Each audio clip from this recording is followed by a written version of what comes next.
خب بریم سراغ بحث امروزمون، دیتا ماینینگ. اولا چی تو ذهنتون از دیتا ماینینگ؟ حالا شاید دیروز یه کمی تأثیر گذاشته باشه رو امروز. دیتا ماینینگ اسمش روشه. ماین یعنی چی؟ یعنی کیا ماینکرافت بازی کردن اینجا؟ ماین میکنید دیگه، همون کاری که تو ماینکرافت دیوونه میشی سرش، همون استخراج از معدن رو میگن ماین کردن. یا مثلا ماینینگ هستا، ماینینگ بیت کوین و اینا، این چیزیه. حالا دیتا ماینینگ، از دیتا ماینینگ یعنی چی؟ ما هممون در حال دیتا ماینینگ. یه فرد خردمند که تجربهش زیاده و در روز کلی تجربه داشت. شما در طول عمرتون چقدر تا حالا حرف شنیدید؟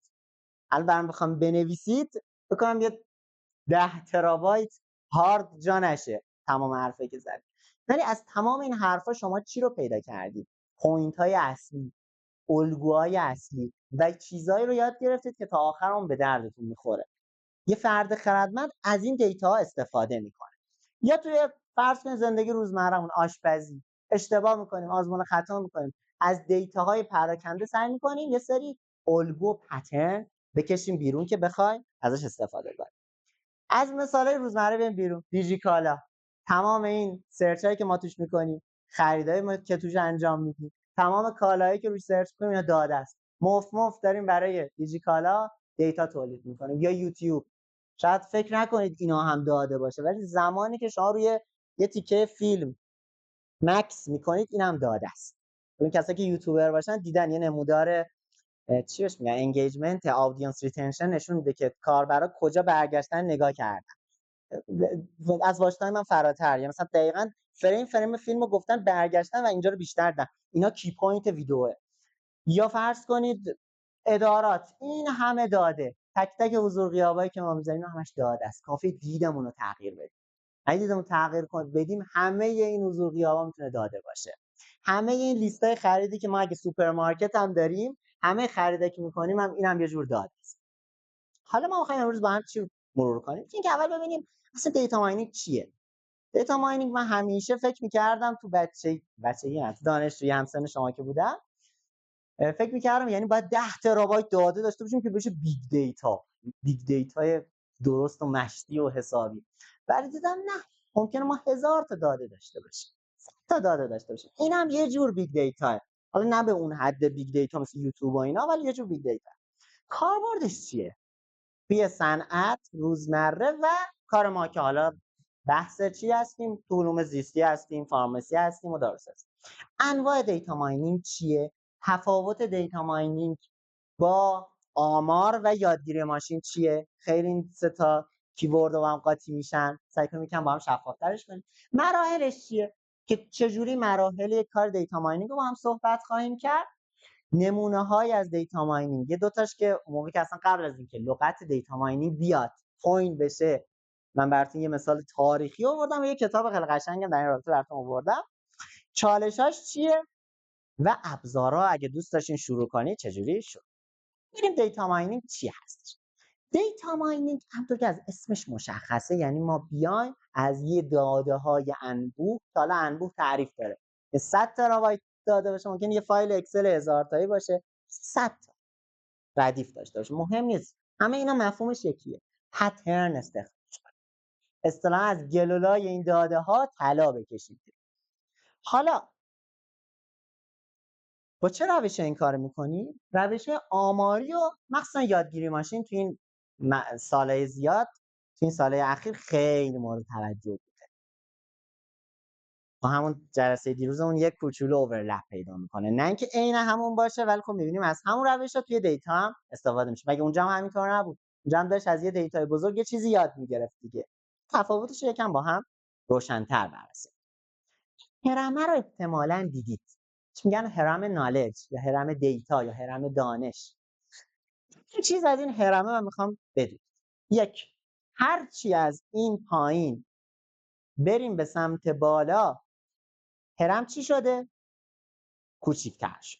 یعنی دیتا اکثرا حجمش بیشتره. هر چی میریم بالاتر، بالای هرم که به ویزدم یا خرد میرسیم چی میشه؟ خیلی کوچیک‌تر میشه. و دو، هر چی میریم بالاتر تعالی بیشتر میشه یا کمتر؟ بیشتر میشه. همین دو تا نکات اصلی این هرمه هست. حالا دیتا چیه؟ تک تک اندازه‌گیری های ما میشن دیتا. سایز این میز چقدره؟ یه دیتا است. رنگ موی فلانی چیه؟ دیتا است. کلیکی که من میکنم دیتا است. دیتا یه عددی. شوخی نداره. یعنی هیچ معنی نداره. حالا این سایز این صندلی چقدره؟ چه معنی داره؟ یه عدد. کاربردی هم برای من هست. اما وقتی میریم سراغ اینفورمیشن به دیتا استراکچر میدیم، اصطلاحاً کانتکست میدیم، یه میشه به اطلاعات تبدیل میشه. شما ممکنه دیتا فشار خونه یه عده رو بگیرید که یه دارو رو مصرف کردن، یه عده هم بگیرید که دارو رو مصرف نکردن، گروه کنترل. وقتی اینا رو آنالیز میکنیم میبینید بله میانگین فشار خون از لحاظ آماری تو اینا بیشتر از این است، تو این گروه بیشتر از گروه دیگه است. این یه اینفورمیشن، نالج نیست. اطلاعاتی که من از این دیتای خام کشیدم بیرون. میگم این خاموش شد، ارور داد، چی شد؟ خب حالا من تا دارم اینو راش میندازم ببینم موفق میشم یا نه. دیتا کانتکست اصطلاحاً پیدا کرد. حالا بعد از اینفورمیشن ما به چی میرسیم؟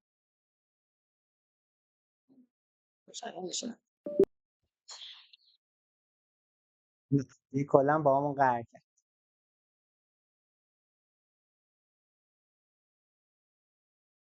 نمه ارورش مال چیه؟ حالا بمان. خب پس یه همه پنجره رو باز کنید این نپذیر. خب بعد از اینفورمیشن میرسیم به چی؟ میرسیم به نالج. نالج اینفورمیشن ها رو ربط میده به هم، به یک فرمولشون میکنه و در نهایت حتی به ابزارهایی میرسیم که شما دیتاتون رو میتونید ارزیابی کنید و در نهایت ما به ویزدم یا خرد میرسیم. یه جور دیگه هم خیلی قشنگ‌تر میتونیم توضیح بدیم. اینفورمیشن در پاسخ به سوال وات به وجود میاد و نالج در پاسخ به سوال هاو. چطوری حالا اینا رو من به کار ببرم؟ به دردم چجوری میخورن این اطلاعات؟ اینجاست که نالج میاد وسط و ویزدم که متعالی ترین نشه در پاسخ به سوال وای.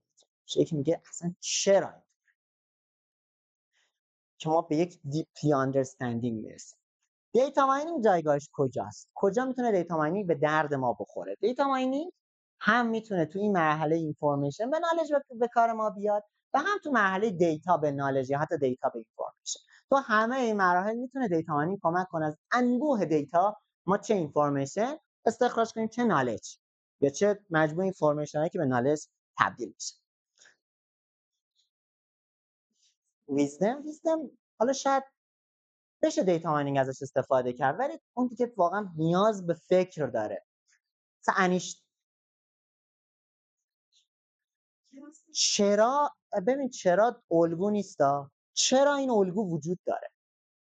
میدونی مثلا انیشتین میاد مثلا یه سوال میپرسه که چرا واقعا اجسام اصلا گراویتی چرا وجود داره؟ به این فکر میکنه. میدونی خیلی فراتره که ما هم میتونیم بهش فکر کنیم، چرا که نه. و نکته جالب که وجود داره از اینفورمیشن به نالج به بعد واحد زمانیمون میره به سمت کی؟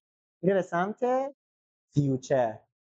دیتا مال گذشته است، اینفورمیشن دیگه مال تودی یا دیگه مال بعد و نالج و اینا هم که خب مال آینده، برای پیش بینی، قدرت پیش بینی. کاربرد دیتا ماینینگ چیه؟ ببینید دوستان، یکی از مهمترینش پاسخ به سوالات ماست. از مثال روزمره بریم بیرون، مثال واقعی تر. شما به عنوان یک دیتا آنالیست یا دیتا ساینتیست میرید توی شرکت استخدام میشید یا نه مثلا توی به عنوان داروسازی توی یک پروژه دیتا ماینینگ هستید، 1000 تا نسخه بهتون میدن.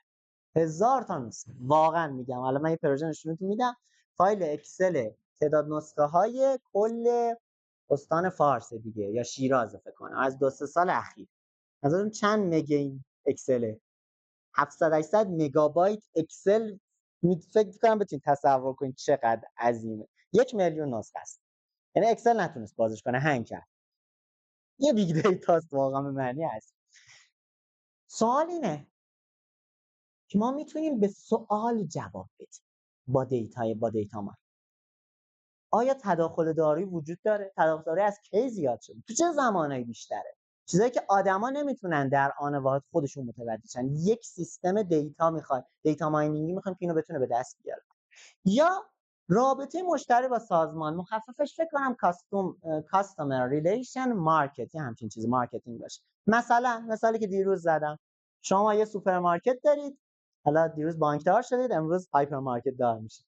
شما میخواید ببینید که کسایی که تخم مرغ خریدن کنار چیز دیگه چی خریدن.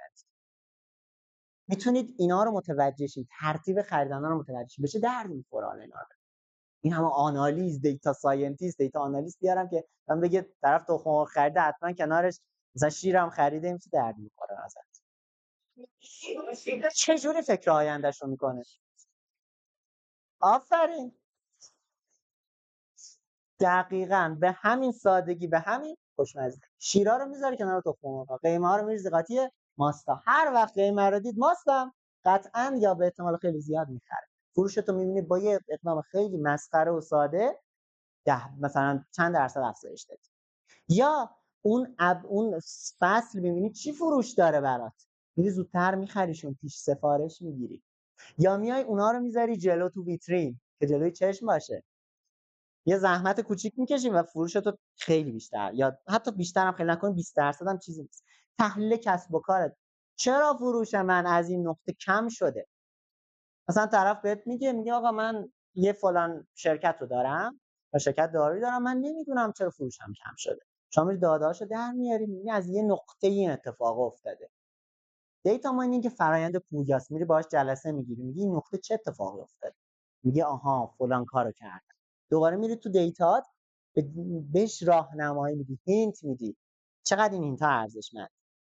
و کلا هر جا داده وجود داره یه سوالی برای حل هست، سواله رو باید پیدا کنید. دیتا ماینینگ خیلی خلاق، خیلی خلاق است. حالا کاربرش که متوجه شدیم انواعش برامون سواله. انواع دیتا ماینینگ یه موقع از شما خیلی ساده، مثلا مثالی که گفتم، میخوای بدونی آمار تداخلات دارویی توی شیراز چقدر. خیلی ساده میتونی اینو بررسیش کنیم. تداخلات، حالا همین که میگم ساده 400 خط کد پایتون شد، ما رو قشنگ داغون کرده. ولی این ساده است دیگه، آنالیز سطحی.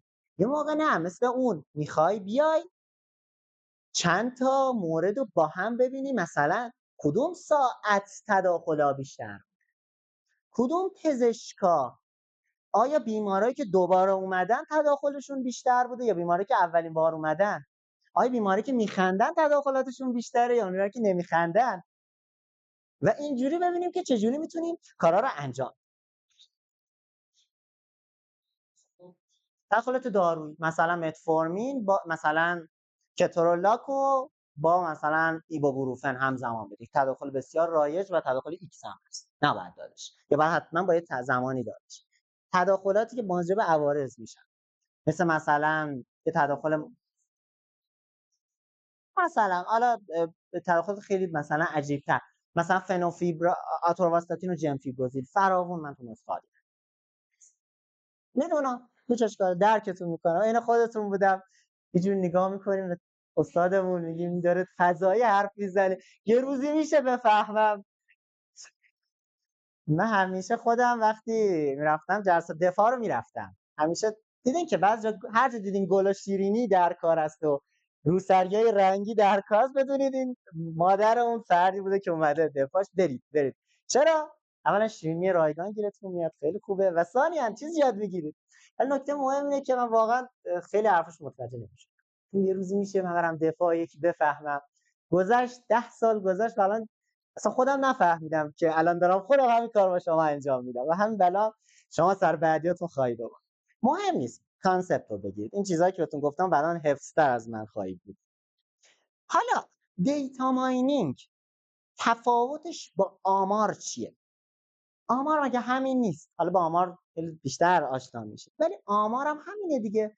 آمار قراره بیاد دیتا زیاد رو بر ما خلاصه کنه. وقتی شما میگی میانگینه چه میدونم سن این کلاس مثلا 16 ساله، چون کلیاشون خانومن کلیشون آقا، این یعنی کل دیتا رو من خلاصه کردم توی عدد و دیگه لازمه شما تک تک این داده ها رو بگیرید. یا استاندارد دیوییشنش مثلا مثبت و منفی 1 ساله. آها همشون حول 1 سالن، پراکندگی نداره سنشون. یا مثلا آقا 3-4 ساله نمیدونم فرق نداره. یا مثلا یکی هست نه مثلا تو 30 سالگی اومده دوباره ادامه داده. یه داده داریم که دمش گرم اومده ادامه داده باشه. استاتستیک چی می‌بینه؟ چه فرقی با دیتا؟ استاتستیک هم قراره تأمین بده. حالا نه اون آمار مسخری که به ما درس دادن یا خدا کنه درس ندن. واقعا جا داره یه یادی کنم از استاد جعفری عزیز فوت کردن، ولی واقعا دید ما رو با آمار خیلی تغییر داد. یکی هم اینجوری ممکنه یادتون بره، ولی اگه یادتون هم نرفت خودتون برید دنبالش. آمار استنتاجی همینه که آقا من این نمونه که الان فشار خون شما رو میگیرم، از کجا معلوم که فشار خون جامعه هم همین باشه؟ آمار به شما جواب بدون اینکه از بیرون اطلاعی داشته باشه. یه به احتمال 95% فشار خون شما اگه مثلا 12.9 فشار خون بیرون بین 11.5 تا 13. واو، قدرت آماره، آمار استنتاجی. ولی سوال اینه که شما دنبال یک سوالی دقیقاً توی آمار دقیقاً میدونی دنبال چی هستی. دادارم باز حتی آمار بده، آمار واقعا قدرتمنده، خیلی عجیبه. مثلا هیچ وقت دیدم با آمار این شکلی نبود. بری دنبالش، آره حتی حجم نمونه رو برات حساب می‌کنه، چقدر نمونت باید باشه که بتونی بهتر تامینش کنی. خیلی جالب. حالا دیتا ماینینگ ما دقیقاً سوالو نمیشناسیم. به شما یه سری 1000 تا نسخه دادن، 1,000,000 تا نسخه دادن، 100 تا اطلاعات کاربرا دادن. به شما تمام داروهایی که کشف شدن و از سال 2000 تا 2022 دادن. یا خودتون رفتید با دیتا اسکریپینگ با پایتون کشیدین از سایتش بیرون. چیکارش باید بکنید؟ دادا چی بکشم؟ هنر شماست که سوال رو طرح کنید. هنر شماست که با ابزارهایی که خود دیتا ماینینگ شاید بعضیشو بتونه شما بده، یه نمودارایی بکشید که سوال ایجاد کنه و دوباره با اون سوالا برید سراغ داده و دوباره برید سراغ تحلیل. و این فرایند پویاست، خیلی خلاقانه است. استاتستیک هم خلاقانه است ولی نه واقعا به این حد. و شما بارها و بارها شاید این فرایند رو تکرار کنید. با اون صاحب شرکت جلسه بذارید دوباره متوجه ها برم اینم تست کنم، برم اینم چک کنم. و دقیقاً هی ممکنه نیاز باشه برگردم. حالا دیتا ماینینگ با ماشین لرنینگ تفاوتش چیه؟ ببینید ماشین لرنینگ رو یاد گرفتیم. حالا اسلایداش هم گذاشتم، مثلا هم که نبودن برم وبینارش رو کامل ببینم، گذاشتم توی آپارات. سرچ کنید هوش مصنوعی به زبان خودمانی برای علوم پزشکی، خودمانیش که براتون. حالا نکته که وجود داره، من تو ماشین لرنینگ دنبال ترین کردن یک ماشین یا مدل هستم که اون کار رو به شکل خودکار انجام. اما تو دیتا ماینینگ من میخوام کار رو خودکار انجام بدم، من دنبال یک درکم. یعنی یک انسانی نیاز پشت سر دیتا ماینینگ، دیتا ساینس یا دیتا انالیست بودن. ولی ماشین لرنینگ دنبال اینه که یک چیزی بسازی که بعد از تو هم ادامه. هر دوتاش جذابه، ولی اون پروژه‌ای دیتا ماینینگ، یعنی شما برای هر پروژه باید خلاقانه فکر کنی من واقعا چه عسلی به سرم بریزم با این داده ها. ولی ماشین لرنینگ نه، یه مدل ایجاد میکنید که اون ادامه پیدا کنه. هر دوتاش جذابن، حتی خیلی ها رو من میشناسم دوتاش کار میکنن، ولی بالاخره مثل بی ام و بنز هستا که آدما هیچ کدومشون یا رئال مادرید و بارسلونا این دوتا حتما یکیشو شما طرفدارش بیشتری. اینم همینه بالاخره. من مثلا دیتا ساینس ترم، یکی دیگه مثلا دوست من دقیقاً ماشین لرنینگ تر، دنبال اون. حالا هوش مصنوعی چجوری کار میکنن که با هم توضیح دادیم. این اسمش چی بود؟ ایکس قرار بود به وای رفت بدیم، یادتونه که بخونیم ایکس چی بود به اسم دیگه ماشین لرنینگیش؟ چی فیچر داشت؟ داده، دیتا. و وای چی بود؟ لیبل. درسته. و میتونست وای هم کمیت کمی باشه، مثلا بگه درصد کرونا، که اون موقع میشد مدلای چی؟ رگرسیون. اگه هم میتونست تعیین کنه کلاسیفیکیشن، که اونجا خلاصه توضیح دادیم و دیدیم که چقدر کاربرد داره. ولی نکته که تو دیتا ماینینگ ما دنبال این نیستیم یک مدل ایجاد کنیم. شاید از روش‌های یادگیری ماشین استفاده کنیم، اما نمیخوایم یه مدل ایجاد کنیم که کار کنه. ممکن از یادگیری ماشین استفاده کنیم که ترند رو پیش بینی کنه، یه درکی به ما اضافه. اوکی؟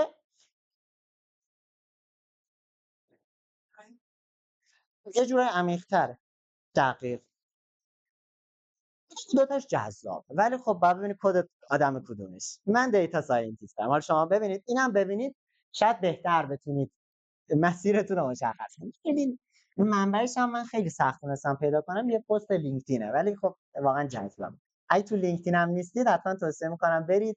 از اینستاگرام محیطش خیلی فاخرتر، حتی شده یه کارگاهی میذارید، کتابی میخونید، بذارید توش یه رزومه است برای شما. لینکدین اگه حالا کار نکرد، خب دوستان خیلی قشنگ اومده 4 تا نمونه رو، 4 تا دسته انسان شریف رو با هم مقایسه کرد. اولین دسته دوستان دیت ماشین لرنینگ انجینیره. ببینید نمیدونم حالا واضحه یا نه، ولی بزنید زوم کنم. ببینید تو ماشین لرنینگ انجینیر مهارت‌ها، اولا استاتیستیکشون باید خوب باشه، ولی بیشترین مهارتی که نیاز دارن چیه؟ ماشین لرنینگ مدلینگ، دیپلویمنت، سافت‌ور، یعنی باید اینا یه سافت‌ور دیولپ بکنن که بتونه کار بکنه.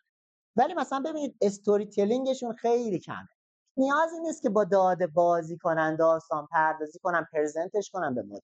نمیدونم بیزینس اینسایتی خیلی شاید نداشته باشن، هم اوکی باشه، داشته باشه خوبه ها، ولی کسی مثلا انتظار نداره از ماشین لرنینگ انجینیر که حالا بیاد به شما اینسایت بده. شما مثلا این کار کن کلاسات بهتر شه، این کارو کن فروشت بهتر شه. چیز دنبالش خیلی نیست. دیتابیس مثلا باید بلد باشه کار با دیتا رو، ولی اکثرا دیتا رو بهش میدن. اما الان بالایی رو ما خیلی کار نداریم. دیتا انالیست دقیقاً برعکسه. یه جوری بذارم که دوتاشو با هم مقایسه کنید. بیشتر نیاز داره به دیتا ویژوالایزیشن. چرا؟ چون با آدم سر و کار داره، نه با ماشین. قراره به زبون آدمیزاد صحبت کنه. زبون آدمیزاد هم زبون عکس، تصویره. باید بتونی دیتا رو ویژوال کنی. اصلا واقعا دیتا ساینس و دیتا آنالیست یعنی ویژوال کردن دیتا به صورت خلاقانه. چه جوری بس چه نموداری الان استفاده کنم که به سوالم جواب بده. استوری تلینگشون فوق العاده باشه. داده رو بذاره جلوش، با این بگه خب این نموداره به دردش خب، من نمودار فلان رو میکشم، آها سوال منو این نموداره بهتر جواب، این نموداره اصلا به درد میخوره. و بتونه اصطلاحاً بهش میگن استوری تلینگ کنه دیتا رو. توضیح بده این دیتا آقا داره چی میگه، دیتا رو یه جوری بهت نشون بده که متوجه شی. بیزینس اینسایت قطعا باید داشته باشه، باید مدام مشورت کنه با اون صاحب کسب و کار، ریپورت باید بده. ولی مثلا آمارش در حد متوسطه، ماشین لرنینگ مدلینگش در حد متوسطه، چون لازم نداره که حالا یه ماشین لرنینگ مدل خیلی مثلا پیشرفته ایجاد بکنه، نه در حدی که گلیمش رو عذاب بکشه بیرون، یه پروژه رو ببره جلو، کارش حل میشه. میریم یه مرحله بالاتر، دیتا ساینتیست. دیتا ساینتیست اگه دیتا آنالیست و ماشین لرنینگ انجینیرینگ رو بریز رو چرخ گوشت قشنگ چرخشون کنه، این در میاد. ماشین لرنینگ مدلینگشون باید خوب باشه. چرا؟ چون که باید پردیکت کنن آینده. دیتا آنالیست‌ها بیشتر به دنبال توصیف لحظه حال و اینسایت دادن به اون صاحب کسب و کار. خیلی ارزشمنده دیتا آنالیست‌ها. و دیتا ساینتیست دنبال پردیکت فیوچره، دنبال آینده است. آمار باید خوبی داشته باشه. نه که حالا آمار چرت و پرت، آماری که بره خودش یاد بگیره، دوست داشته باشه و از اون آمار استفاده کنه. دیتا ویژوالایزیشنشون متوسطه، ولی باز نیاز دارن، استوری تلینگ نیاز دارن. یه جورایی دیتا ساینتیست میتونه کار دیتا آنالیست هم انجام بده. البته تو شرکت پیشرفته واقعا اگه دوتا نیروشو دارید، کارهای دیتا آنالیست یکم متفاوته، ولی دیتا ساینتیست بیشتر دنبال پردیکت کردن فیوچر هست. این نمودار رو داشته باشید. تا انجینیر هم به صورت خلاصه کسی که با دیتا کار داره. این دیتا 1,000,000 تا نسخه که نمیتونه فایل اکسل شه. فایل اکسل هنگ میکنه. شما اینا رو در یه دیتابیسایی به نام SQL مثلا ذخیره می‌کنید. یه سایر مثلا پاور بی آی داشبورد درست می‌کنید. کار دیتا انجینیر است. چجوری این دیتا رو به صورت بهینه ذخیره کنن. دیگه نمیتونن با اکسل و این چیزا کار بکنن. اکسل خیلی مثلا بهینه نیست برای این موارد. ماهانه ما مثلا دیتا آنالیست و این موارد شما هر کدومش که دوست داشتید میتونید انجام بدید.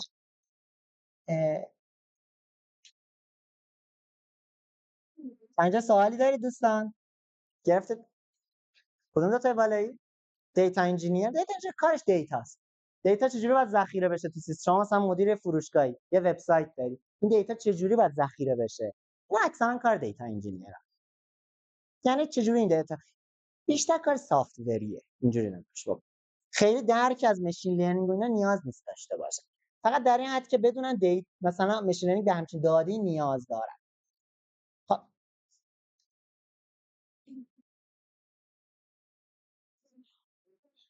سیستممون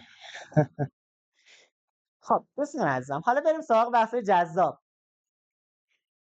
اول یه لحظه لطفاً پا میشید، هوا هم گرمه، درک می‌کنم، یه لحظه از جاتون بلند شید، یه لحظه به همگورتون یه نکته که یاد گرفتید رو بگید لطفاً تا بریم سراغ بحث جذاب دیگه. بگید حتما بگید و هم یه نکته که یاد گرفتید بگید دوستان، به خودتون کمک می‌کنه.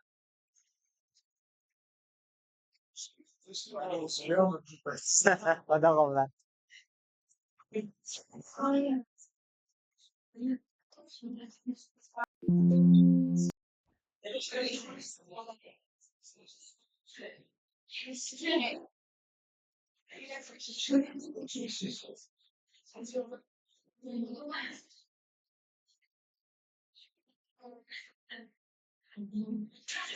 ده ثانیه. 5 4 3 2 1 تشویق کنید خودتون رو، پر انرژی.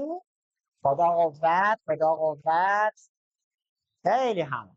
حالا دوست دارید کیا دوست دارن ماشین شخصیتشون اسم به ماشین لرنینگ انجینیر بیشتر میخوره؟ کیا به نظرشون دیتا آنالیست بیشتر میخوره؟ دیتا آنالیست. کیا دیتا ساینتیست بیشتر بهشون میخوره؟ دیتا انجینیر چطور؟ البته دوستان من آدم زیادی میشناسم که تغییر شغل زیاد دادن. مثلا تو آی بی ام یکی از دیتا ساینتیست بود الان شده ماشین لرنینگ انجینیر. اینا هم ممکنه. هیچ خودت مسیر خودتو پیدا خواهی. بریم سراغ بحث جذاب حقوقش. شاید جالب باشه که پرسودترین شغل سال فکر کنم 2023 2024 میدونید کدوم شغل بود؟ بگو میپرسی. دیتا ساینتیست. $130 130 کیلو دلار البته تا 190 کیلو دلار کیلویی اونجا. این سایت گراسلی هست، اگه سرچ کنید حقوق هر شغل رو بهتون میده. بعضیش هم ببینید یه تگ زده کانفیدنس، یعنی اینا رو مطمئن تر داره. این از اون کانفیدنت ها. خیلی ها البته نباید به ریال تبدیلش کنیم، باید به درآمد خودشون بسنجیم، ولی واقعا جزو یکی از پرسودترین شغل است. دیتا ماینینگ و دیتا آنالیست و اینا تقریبا 100 کاه. ولی معنیش نیست دیتا آنالیست بی ارزشه ها، نه. به خاطر درآمدش هم نرید یکی از اینا رو انتخاب کنید. دوستش باید داشته باشه. مگر همه میرفتن دیتا ساینتیست کار میشدن، میرفتن دیتا آنالیست کار میشدن؟ نه. ببین دوست داری چالشاشو بهت میگم، چیزایی که نیاز داره امتحانش کن. تو جاب ویژن هم که خب یه سایت مثل دیوار هست که شغل میذارن، بزنی تحلیل داده، شغلای مختلف میاد. مثلا نگاه تحلیلگر داده مرکز تماس کجاست؟ اسنپ. اکثرا کیا دنبال این کارا؟ پس که داده زیر دستشونه. البته به مرور زمان تک تک شرکت ها من مطمئنم این اتفاق خواهد افتاد که دیتا یه شاید تحلیلگر داده داشته باشه. توی شرکت این سوال است که بیسشون بر اساس 100%.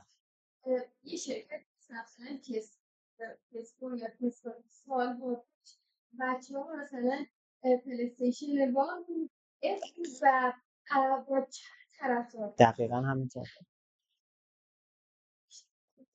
دقیقا پریدیکت کردن نباشه، اون نباشه نابود میشه. کمان که نمونه‌های زیادی داشتیم دیگه. شاید جالب باشه که PS1 اول با شرکت نینتندو می‌خواست قرارداد ببنده، ولی محلش نذاشت. گفت برو من کنسول خودم رو می‌خوام بزنم. PS1 خودش کرد، الان ببین چه انقلابی درست کرد که خیلی همون باش خاطر داریم، دیسکت‌ها و ایناش، اون سی‌دی‌اش. دقیقاً شرکت بزرگ این کارو می‌کنن. ببین اکثرا شرکت‌ها اسنپ فود، البته این مثلا طبیعت سبز و پارسوان خیلی جالب بود برام، یا مثلا دیجیکالا، تورو، حتی اینا مسابقه میذارن، مسابقه‌های ماشین لرنینگ داده میذارن، داداشون رو میگن کی میتونه بهترین دقت رو برسونه، قطعا از این استفاده کن.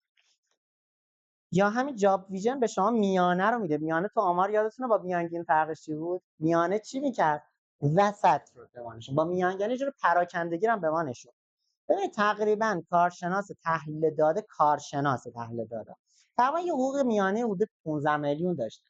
این عدده برای من کمی جالب بود. البته خب نمیتونیم بگیم هر کسی رفت پولدار میشه، ولی خب همچین عددی تو جاب ویژن عجیب بود. مثلا من زدم منشی، ببین منشی میانش 2.2 میلیون مثلا هست. و کارایی مثل تحلیل داده که اونم شما توش پیشرفت میکنید، مثلا میشه سینیور، جونیور، اینا درآمداش جای رشد داره، بستگی به مهارت و علاقه که واقعا داره.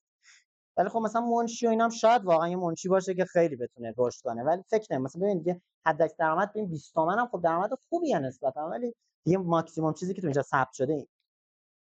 حالا آقا یه دیتا دادن به من و شما، یه دیتای عزیز، از 1,000,000 تا نسخه است. آقا 1,000,000 تا نیست، 100 تا داده است. شما باید اینو بعد چیکارش کنید؟ جو آنالیزش کنید. سری مراحل داریم، مراحل هم خیلی میتونن تغییر کنن، ولی حدوداً همین مراحل طی. اول از همه آقا شما باید چیکار کنید؟ داده رو جمع کنی، یا شانس داری داده رو میدن بهتون، یا باید خودت دست به کد شی، یه سایت رو بکشی اطلاعاتشو بیرون، کاری که خود من زیاد این کارو میکنم. به جای که تک تک برید درگ من کپی کنی، یه کد پایتون بنویسی، شب تا صبح 1000 تا دارو رو قشنگ به شکل اکسل بعد بکشه بیرون. همون کلیک کردن موس تو انجام. اگه هم دیتا رو بهت بدن، نمیتونم بگم خوش شانسین، چون بعضی وقتا دیتا انقدر بیخود و کثیفه، یعنی نمیتونم دیگه واژه ها رو بیان کنم، انقدر بدجوره که قشنگ دوست دارید ذکر خیر کنید اقوام ایشون رو. خیلی من یه پروژه‌ای انجام دادم واقعا که یعنی پشیمون شد. یعنی شاید مثلا کل پروژه من شاید مثلا 90% شده همین تیکه دومش، شده ایشون. اصلا نذاشتم تمیزکاری داده. نمیدونم همین پروژه که ما داشتیم کار میکرد، آقا دکتر عمومی رو یه جا عمومی رو نمیدونم نوشته عفونی، یه جا نوشته با نون نوشته، یه جا با لام نوشته، یه جا با واو. حالا اون که باز خوب بود، چون دیتا باز حالا خوبی بود. غذادار خودمون می‌خواستیم پروژه بنویسیم که لکس اینتراکت رو وصل کنه به کد ژنریک خودمون. این لکس اینتراکت هستا که نمیدونم باش کار کردن یا میکنید، برید یه 5 سال دیگه یکم صبر کنید، 4 سال دیگه بشه. یه نرم افزار به نام IMD که مثلا میتونید مثلا لکس اینتراکت رو نصب کنید، هر تعداد دارو رو که توش بذارید 2 به 2 تداخلات چک میکنه. خیلی قویه، یعنی جزء مطالعات نشون داده جزء دقیق ترین. و خب این کد ژنریک ایران رو قبول نمیکنه، اسم دارو رو قبول میکنه. ما هم خوشم گفتیم بله غذا و دارو دارونامه داره، میریم اینو میذاریم، کاری نداره، اینو سرچ میکنیم تو اون با کد ایرانی میریم قشنگ تداخلا رو چک میکنیم. چشمتون روز بعد نبینه. یه جا دارو ملح دارن، مثلا نمیدونم دقت کردم، مثلا متفورمین تو پرانتز هیدروکلوراید، نمیدونم هیدروبروماید، اینا ملحه. ملح حالا تو تداخل خیلی مهم نیست. ما دیدیم چقدر قشنگ اینا تو پرانتز ذکر شدن. خب خوبه دیگه، میریم جلو. دیدیم نه، متفورمین هیدروکلوراید قشنگ شیک و مجلسی بدون پرانتز جزو اسم داروه. حالا شما ممکنه بگید خب با دست درست شروع میکنه، وقتی 20,000 تا شکل دارویی تو کشور وجود داره چجوری میخوای با دست درستش کنی؟ نشستم آر ای نوشتم، رگولار اکسپرشن نوشتم، یه تابعهایی نوشتم که خودم نگاش کنم گریه میکنم، نمیدونم چجوری نوشتمش. من و محمد حسن نژاد ورودی 97 با هم کار کرد، نمیدونم کار میکنه، به هر حال داره جواب میده.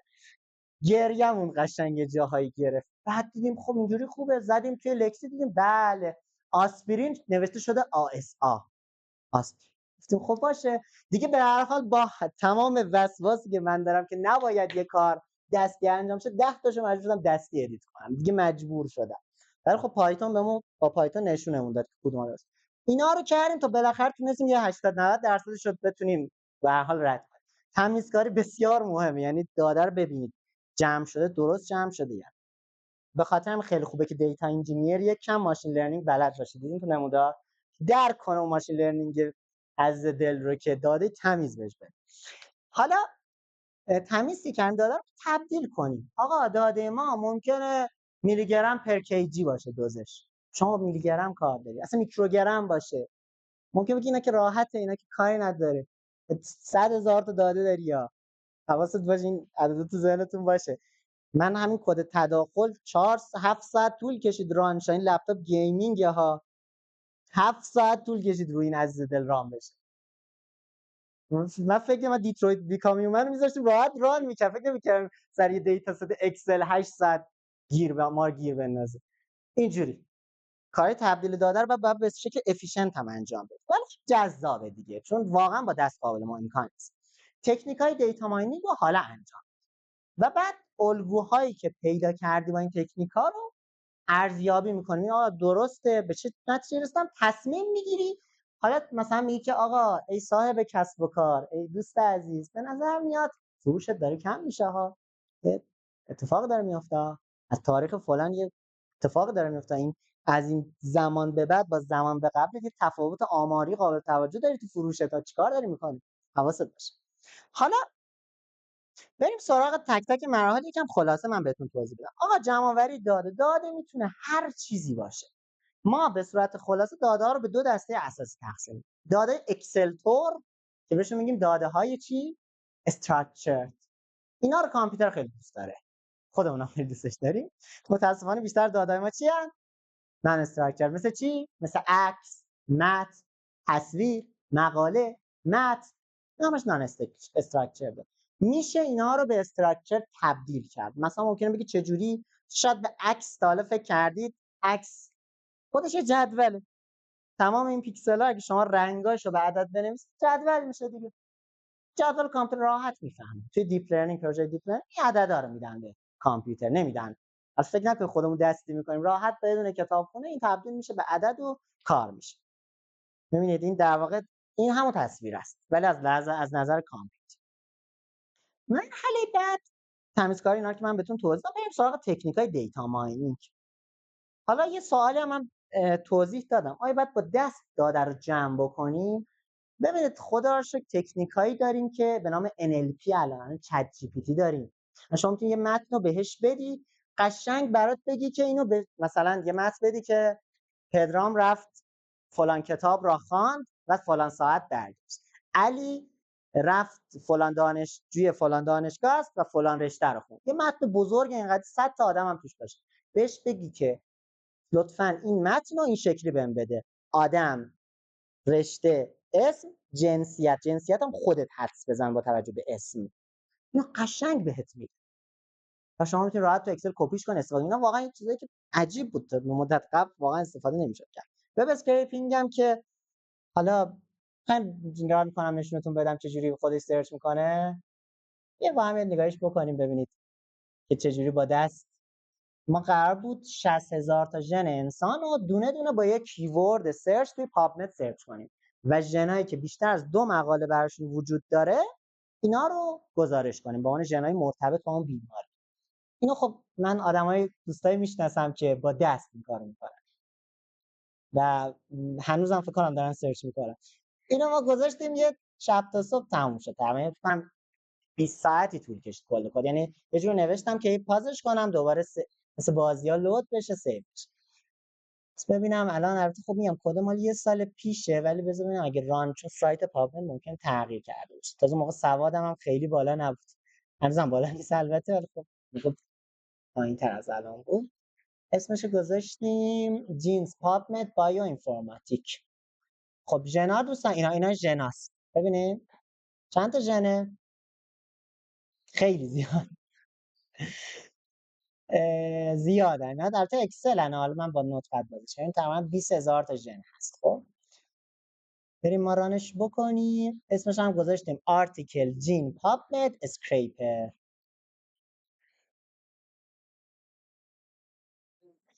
یه وارنینگ هم بالاش نوشتم وب اسکریپینگ میبی. خب ببینیم کار میکنه. خدا کنه ما رو ضایع نکنه جلوی شما.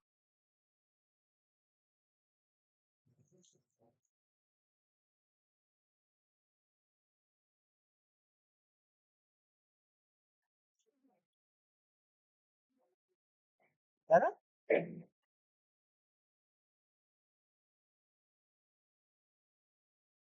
وجود داره ها. این مشکل چیز ببخشید. من اینو با این چیز ران کنم با آیدیالی فکر کنم درست بشه.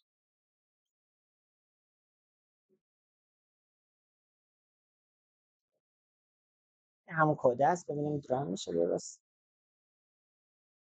خب از همون میپرسه چی؟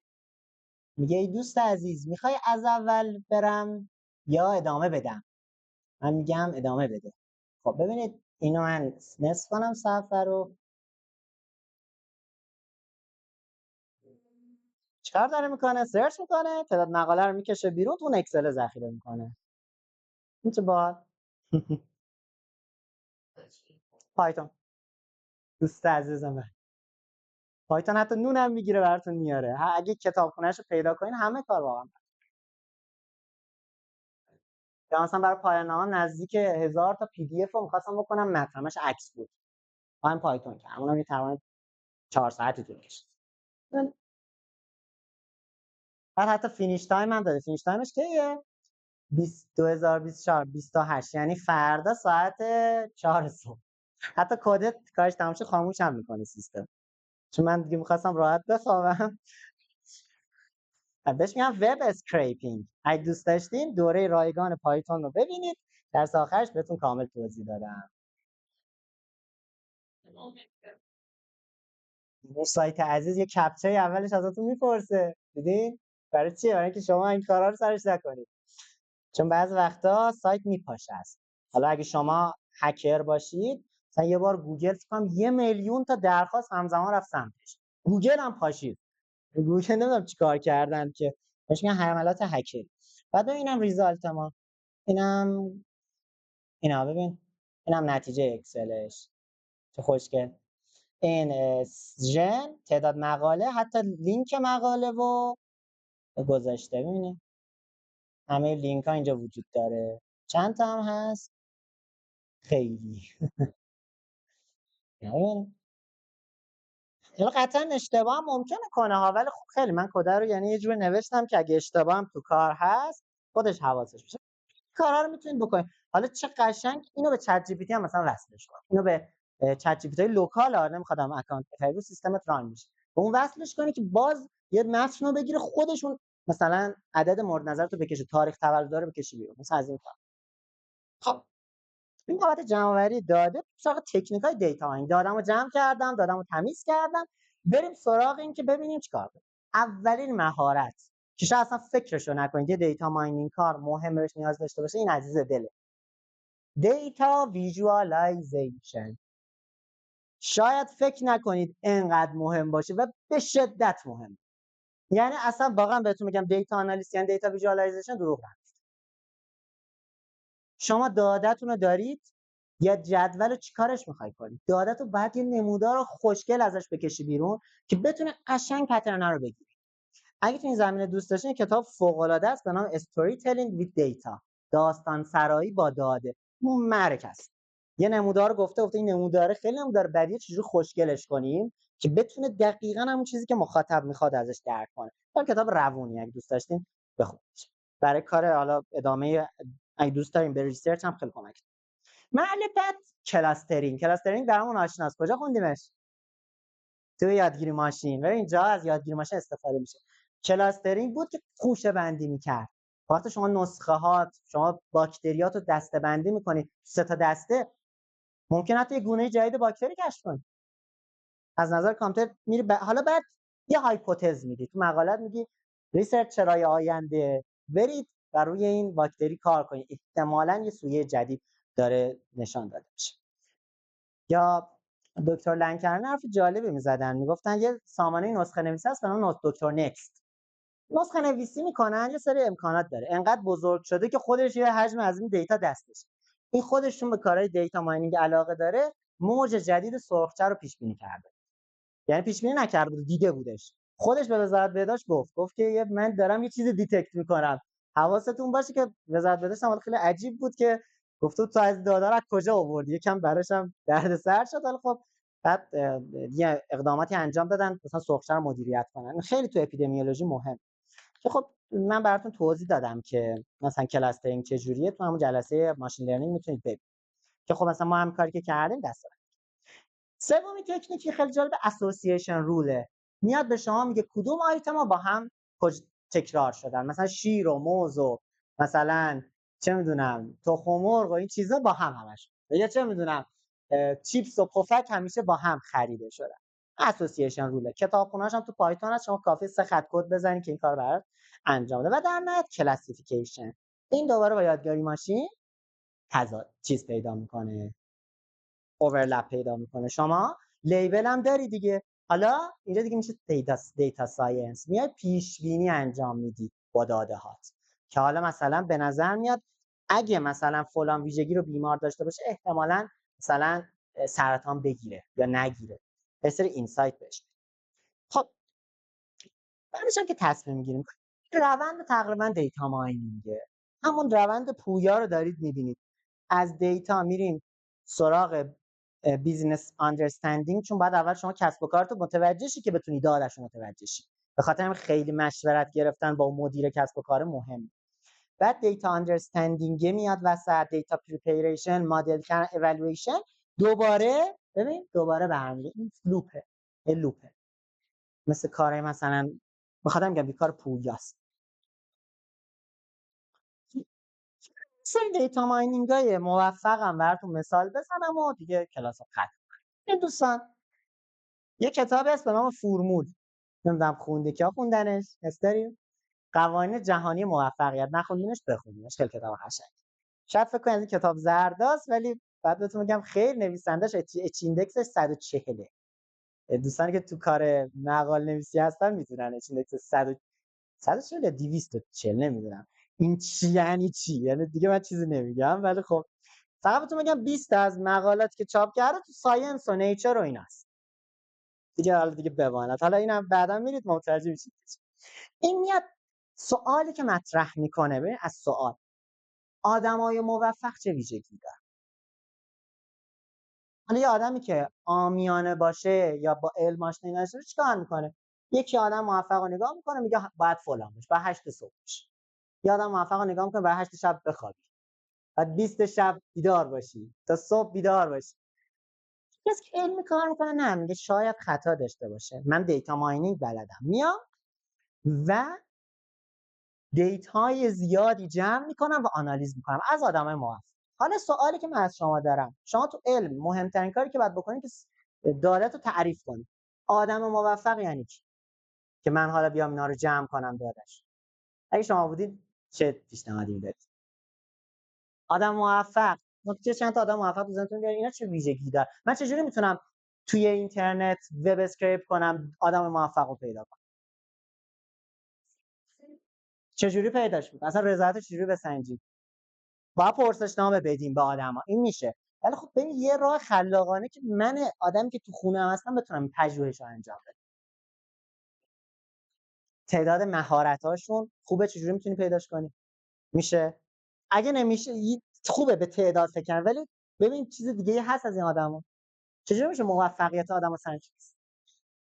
رزومه‌شون قشنگه، چی تو رزومش؟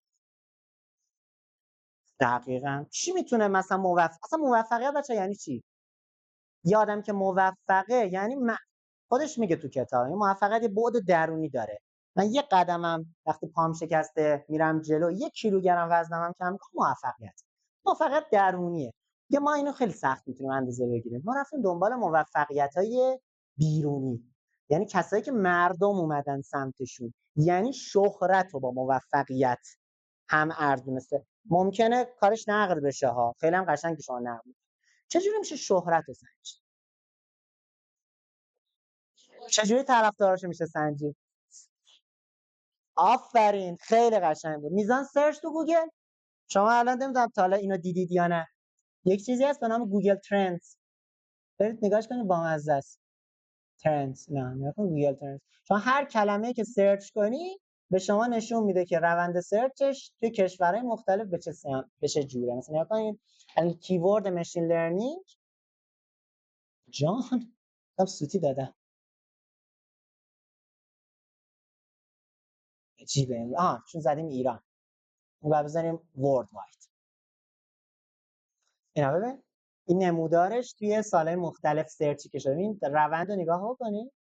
مثلا میتونی روند رو درگیری کدام کشورها بیشتر اینو سرچ کردن، بیشتر چین بوده فکر کنم. آره قشنگ میتونی بفهمی کجا داره روی اینت کار میکنه. مثلا عمل، یکی به من گفت خیلی جالب بود، عمل بینی، مثلا ببینیم چقدر مثلا تو این خب طبیعیه که تو ایران خب البته توجه کنید که ایرانی هم سرچ کردیم ما، اینم حواستون باشه. یعنی فکر نمی‌کنم گوگل انقدر هوشمند. نمیذاریم فقط ایران. ببینید تو سالهای مختلف چه سالی اینو بعد گسترشش بدیم. پس دی اینو من بزنمش از 2004 تا الان من اشتراک. ببینید البته یه آدم دانشمند سریع نمیاد بگی که عمل بینی زیاد شده، شاید اینترنت یوزرها زیاد شدن، اینم هست.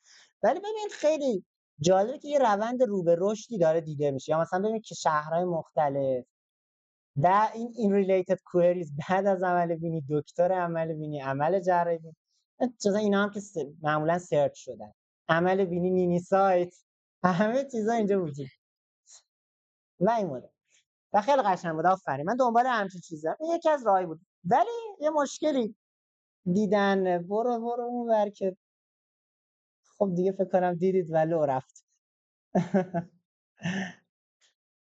دیگه چی؟ چون نکته‌ای که وجود داشته اینه که بعضی از آدما اسمشون یکی بوده. یک سایت خیلی خوبی داریم به نام، دوست عزیزی که اصلا دنیا رو تکون داد، به نام ویکی‌پدیا که همه دیکشنری‌ها رو شست و جارو کرد و رفت. دقت کردی اینا میگن که آدمی که موفقه به زبان‌های مختلفی سایت وجود داره اسمش. تعداد زبانی که توی ویکی‌پدیا وجود داره از یه آدم و نمونه موفقیتش. خیلی خلاقانه بود برای من بشه. یه پروژه رو هم میندازه، ویکی‌پدیا رو شخم میزنه با وب اسکریپینگ و یه سایت در میاره که موفقیت آدما رو قشنگ اندازه میگیره و خیلی جالبه. یه سری قانون پیدا میکنه که اصلا فکرشو نمیکنه. حتما کتاب رو بخونید کلاش. یا مثلا میاد یه داده خیلی خوبی از هنر گیرش میاد که میدونید که آدم که نقاشی کار میکنن گالری دارن، یا آدم که موزیسینن با آلبوم‌های مختلف کار میکنن، با ناشرهای مختلف. این دیتاشو داشت که هر آدم کدوم گالری رفته، بعد رفته کدوم گالری، بعد رفته کدوم گالری. موفقیتش هم که داشت، اومد و دید یه سری از این گالری‌ها هر کی باش لینک شده به جهان، موفق شده. بعد خیلی جالبه گشتید یه آدمایی که توی مثلا روستاهایی بودن که اصلا گالری‌های معروف نیستن، اینا هم موفق شدن. دست گذاشته رو اونا و دیده اینا آدمایی بودن که کارشون رو پرزنت زیاد می‌کردن. آدمی که کامل گرایی، میگید کارتون خوب بشه، این من نکنید این کارو، پرزنت کنید کارتون رو. این دقیقاً یکی از قوانینی که توی موفقیت هست، چون اینا زیادتر خودشون رو پرزنت میکنن به احتمال بیشتری به این گالریا وصل میشدن و آدم موفق‌تر میشن. این همیشون جناب آلبرت لازلو برابسی، اشتباه گفتم اچ ایندکسش 163 هست و اکثر مقالاتش هم که میبینید توی نیچر. این هم همون مقاله‌ای که اینجا نوشته Quantifying Reputation and Success in Art. این مقاله تو ساینس چاپ شده، این فکر کنم برترین مجله جهان. دومین مورد از دیتا ماینینگ موفق کرد، اون موقع دیتا ماینینگ خیلی مطرح نبود واقعا، به نام ایشون جناب جنریش آلتشولر هست. جنریش آلتشولر یکی از آدمایی که من خیلی دوستش دارم.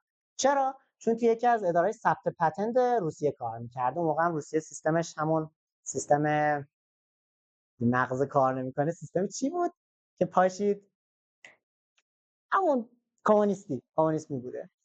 بعد این تو اداره پتنت کار میکرد، دیده که اکثر این پتنت ها و اختراعاتی که میاد ثبتش اصولا یه جوری مشکل، چون میدونید که اختراع یعنی حل یه مشکل. حتما هم لازم نیست نمونه رو بسازید، اگه دوست داشتین برید حتما اختراع رو دنبال کنید. شما میتونید همتون یه اختراع داشته باشین، چیز پیچیده نیست. همین دسته قرص نصف کن خودش یه اختراعه اگه نمی. بعد میبینه که این اختراع همشون انگار یه اصول رو طی کردن. میاد همه اختراع رو میذاره تو چرخ گوشت یه جورایی تو ذهن خودش و میاد 100 تا اصل از اینا میکشه بیرون. 50,000 تا پتنت رو بررسی میکنه، ازشون 100 تا چیز میکشه بیرون، 8 تا ترند میکشه بیرون، 40 تا اصل میکشه بیرون، 76 تا راه حل استاندارد میکشه بیرون و یه دونه ایفکت دیتابیس ایجاد میکنه. معرکه است بچه‌ها و اسمش هم میشه تریز. Theory of inventing and solving problems. یعنی اختراع کرده تئوری سیستماتیک. یعنی چیکشو بهتون میگم، مثلا میگه شما اگه یه دونه رنده پنیر میخوای درست کنی که این رنده میخوای خیلی بزرگ باشه که سرعتت بره بالا دیگه، ولی اگه بزرگ باشه چه اتفاقی میفته؟ کثیف کاری زیاد میشه. این یه کانتردیکشنه. طول با طول با بازدهی. میره تو جدولش نگاه میکنه، طول و بازدهی نگاه میکنه که از اصل 3 و 4 و 5 است.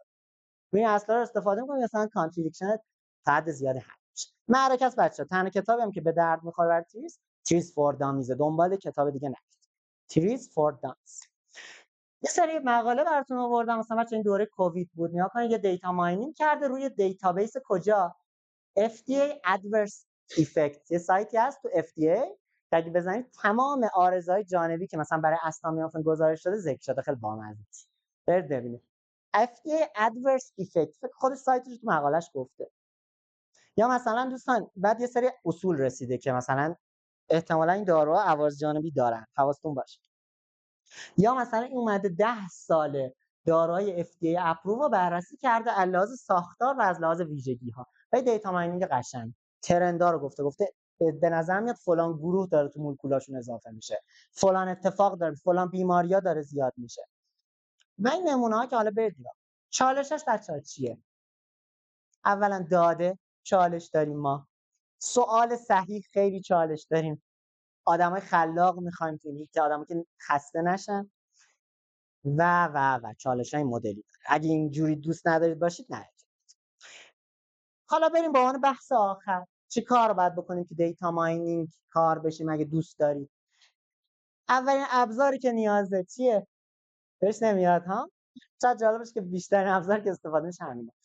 نیاز هم نیست خیلی عجیب و غریب. بچه‌ها با هوش مصنوعی و چت جی پی تی و اینا خیلی از دستوراشو سرچ کنید خودش براتون میاره. سرچ مهمتره، مهارت سرچ.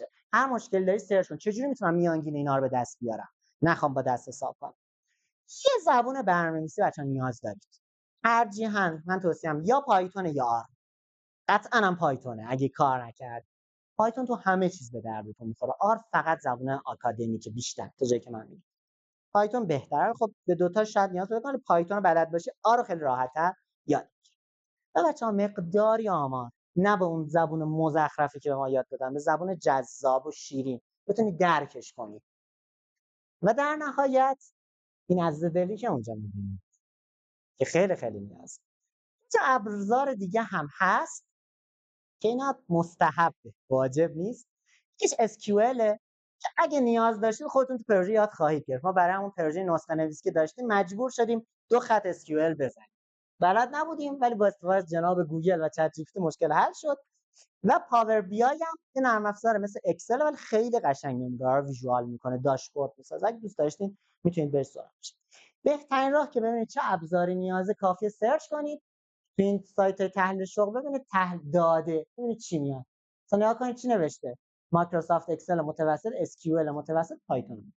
یا مثلا نگاه سرچ کردم دیجیکالا دیتا آنالیست، این سایت دیجیکالا کریرز اومد، یا همین سایت فرصت شغلی. شما کافی دیتا رو سرچ کنید. اینجا ببینید دیتا همین شغلایی که نوشته اینجا اصلا یه لول دیگه است واسه خودش. مثلا میگه دیتا آنالیست، گفته چی ازتون میخوام و چی باید بلد باشید. مثلا این نوشته باید یه مدرک مرتبط داشته باشی. خب حالا البته مدرک رو من خیلی جا دیدم، شاید نیاز نباشه. Good analytical mindset, experience in handling large data set using SQL and Python language, knowledge of database management مثلا, excellent communication and teamwork skills چون قرار پرزنت کنه. و مثلا تا یه چیز مستحبم آخرش مثلا دیتا ساینتیست مثلا نوشته. این مسیر شغلی است که من از آقای مهندس خاکبازان فرد قوی ان تو این آوردم. ببینید تقریبا هم چیزی که بهتون گفتم که آمار توصیفی و پایتون و مقدماتی رو یاد میگیری، بعد مفاهیم پایه تحلیل داده، تمیزکاری، کتابخونی پانداس، مصورسازی داده ها، آمار استنتاجی، بعد میریم مثلا سراغ بحث پیشرفته و بعد دیگه حالا موارد دیگه که از کجا یاد بگیریم تا دلت بخواد. ولی اگه انگلیسی دوست دارید که به نظرم برید، زیرنویس داره همش، به خدا خیلی سخت از درس خودتون زبان عمومیتون نیست، از اون راحت تره چون دوستش دارین راحت تر یاد میگیرید. کورسرا هست که توش بزنم میخوام دیتا آنالیست بشم، مسیر قشنگ بهت پیشنهاد میده. و فرادرس هم که دورای خوبی داره به فارسی. و پایتون هم که دوره خودم هست، سرچ کنید، به خدا یه 7 8 میلیون و خودم خرج کردم برای این دوره، قدرشو بدونید. بعد تا 14 جلسه هست، دوره خوبیه ببینیدش. این کتابم کتابی است که بهتون معرفی کردم. اگه پایتون رو کار کردید برید سراغ این. البته من تو دوره خودم دیتا آنالیز هم تا حدی بهتون گفتم ولی کتاب خیلی کامل تره. اگه آمار دوست دارید به زبان شیری یاد بگیرید، مهندس خاکبازان این دوتا رو پیشنهاد دادم و این دوتا اسلایدی که دیدین رو ازشون گرفته بودم. Business Analytics, Data Analysis and Decision Making and Business Analytics, Descriptive, Prescriptive and Prediction. هم آمار استنتاجی هم آمار توصیفی رو با مثال‌های قشنگ بیزینسی توضیح داده. و در نهایت دوستان عزیزم اگه سوالی داشتید که اینم شماره من هست و خیلی خوشحال شدم که در خدمتتون بودم. خدا قوت. تشویق خودتون کنید که تا اینجا پر انرژی بودید. خدا قوت. خواهش میکنم. اگه بگی خودت همین مرتبط با هم خودت توضیحشو میدی؟ الان خب من آماده نکردم. اوکی. اگر چیزی حتما من الان بهش. اصلا بحث